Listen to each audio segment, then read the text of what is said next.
कनिया कनिया और केने बारी समय यानी कि तो बुझातो नहीं कि हम तैयार हो गए यानी कि तैयार होके में ना 12 बज जाई काजी सब गांव के लोग चल गए टोला के लोग अब डोला नहीं खे जात हमारा बुझाता डोला लेके हमर तो ऐसे ही गाला कर ले सुखा खड़ा ना होता रहती तुझे। चलो सान चल जो नहा के आवल जाओ अभी ये लरुआईबू तो फिर अभी रात भर बाकी बाटे। अजी हमरा नहीं खे रहल जात हमारा बुझाता कि उल्टी लेखा मन भइल तो बटे जाए दिन ना खे रहल जतनु तो चल कथा सुन के आई है आ नरेटी में रसरी बांध के छिपा में पानी अरे रख छोट लाई कौन बा बताई वो करो न कहता नहीं कि तने के जाई जाओ ने त कोई नहीं खेले के जात हमरा के रोमांस एकदम पहले बनी जा चलो तो हम माना तनी के से कह दी अरे उ कनी कहां बे उन कहां ठुंगा कहीं तनी भैया जी ने कह दी के जाए के टाइम तो कह देम और सूत के जाके त गिर जाई नु ना गिरी चल तनी जा कह पलंगवा पले ना के चिलाई में सब में पियाजी लगी रे अजी लइका फइका बाहर से तब देखई कि बा कपड़ा ना ले लू हसन झोरा में हैं कपड़ा चल ना कहनी है इनका से कहनी है कि छुआ से आई रुकी रुकी लिए एक झोरा में धइले बनी सब कर ले लू ले बेला गाय कितनी दिन जीरो रा अरे अरे गाव तोर गाय ना गावाला देखी ना हमर पता ना सुबेर ही से लइकवा नहीं खेलो कत कजन कहवा गोइल बा नतिया आवत न तब ओकरा के मारतन कि नाही ना आए बताओ उनकरा भूखल घर से है घुसल बावन कम से कम त बालो बच्चों के देखे के चाहिए। तो भूखल में तो गाड़ी बन जाला ओकरे खातिर भूखल हो ओकरे नतिया दोगला चली बना जी जी खिसना पड़ी पता ना कहां तक गोइल बटे। अजी सुनता नी हां सुनीता जाके खोजी बबुआ का दिन कहवा गोइल बटे सुबेर ही से रवा त घर में से निकलल जाते ही नहीं थे। अरे केला थोई रे के नहीं हो अजी दीदी अथी न बाटे चलो छोटू अच्छा जा तनी देखत तनी चल जाला स अभी से ना सुबेर ही से गोइल बटे। गंगा माई के ऊंची अररावती मैया एक रोवेली हो ए गंगा मैया अपनी लहरा मोहे दे तू तो मुना डूबी जाई दिनु हो ए गंगा मैया अपनी लहरा मोहे दे तू तो मुना धसी जाई दिनु हो किया तोरा दिवाई नहीं हरा दुख किया तोरे ससुर दुख हो ए दिवाई किया तो है संत विदेश से हुरे दुख रहे हो नहीं मोरे गंगा मैया नहीं हरा दुख नहीं मोर ससुर दुख ए गंगा मैया के चली जा ये पहे ए गंगा मैया नहीं मोर कांत विदेश को खिया दुख रोइले हो चुपा हो खतिवाई पटोरवा लोरवा पोछनु हो ए तिवाई अपना बालक मारीवाजी चलले अपना बियाह करे घर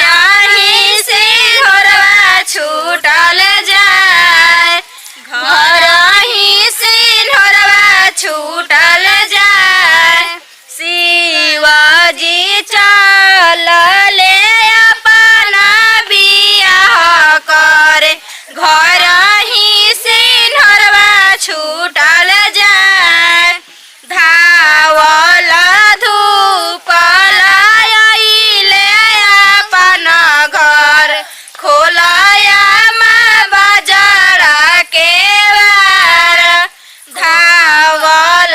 धूपल आइले अपन घर खोलाया माँ बाजार के बार कैसे कैसे खोलू बेटा बाजार के बड़िया हो पसवत बानी कठवत भर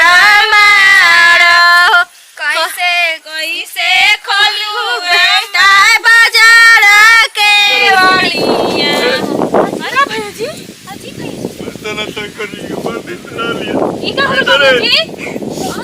का बोले मेरे लड़की के जे अरे तो साथ काट देले बा। ओ ना माई अब का होई छी का ये तो बंधन लगा रोने के हम पूछ रहे थे बाले बच्चा खाते हम कहले लड़के के हमर का ले चली ना झरवा के ले कहीं झगड़ा के आता दादा काम अरे के देखा कि सब कटला सा है का दागी पैर। आई हो दादा ओ दादा बाली की मच्छर के नहीं लड़का लड़की के छोड़ देती है दिन भर के नहीं आई हो भगवान आयो माई का हो बुचिया गई दीदी ए बुचिया बुचिया अरे ले चल जल्दी का पूछ ले लेके चली जाती द्वारा पे कोई को बुलाओ जो छाड़े के लिए दादा चल आयो दादा का हो गई जी का करे लगली से ई मेहरारू बुझाते नहीं थे कि हतना टाइम हो गइल गइला कहीं झगड़ा लड़ाई कर देली स कि का कइली स कि पोखरे में बैठ के स्विमिंग पूल बनैले बाई स एकदम घरो छोड़ के चल जैती देखे बाकी ना घर में अभी केवाड़ी लागल बा घर तो बन गइला ना कुछ लागल बा का करी एकदम माथा सनक की दिल बा यानी के गइला 4 घंटा से ऊपर हो गई ई का करताड़ी सो मेहरारू एकदम हमारा की हाथ बन खेखर हो गइल बिया एकरा के बोलला पनु लागती है टुपु टुपु रोवाना चुआवे का बोलब भूखल बाई से बोललो त ना बनल दीदी जी तो बनन बाबा सब अपन बाबा के छोड़ा सब का भइल ये रे कहल जाला न कि माइक खर्जित या करली जे त बाल बच्चा बच जाला जा अरे लेट टाइम कइलू हास बंधन बाबा अपना अंकल एक ठीक बिया नु हॉस्पिटल में कलंक ना जी एक कलंक जान तड़े ते ठीक कइले हा लेके भगले हा हॉस्पिटल में तो झाड़ फूक के फेरा में नइखे पड़े के अब भगवान अपना पर जीव बंधन भगवान अपना पर कलंक ना ली है कब यही से ठीक कर देला हां देखी कैसे हम दुनिया में कबे ले- कहाला न कि जाए दे तोहर माइक खर्जितिया कइले रहली कि आज तू बच गइली यही चलते आज हम खर्जितिया कइले रहनी ह यही के वजह से हमार बाल बच्चा ठीक हो गइल जानत ताड़ू सा भगवान अपना पर कबहू कलंक ना ले सते ठीक कइले है हॉस्पिटल लेके चली गइले है अब ये सोचिए रुक कि के हम करा के हम गाय के दूध ले आवतनी अभी मत कुछ खिया के डॉक्टर से मना कइले बड़ा कांचा गाय के दूध दिया ना कहत रही करे माई कहीं जो मत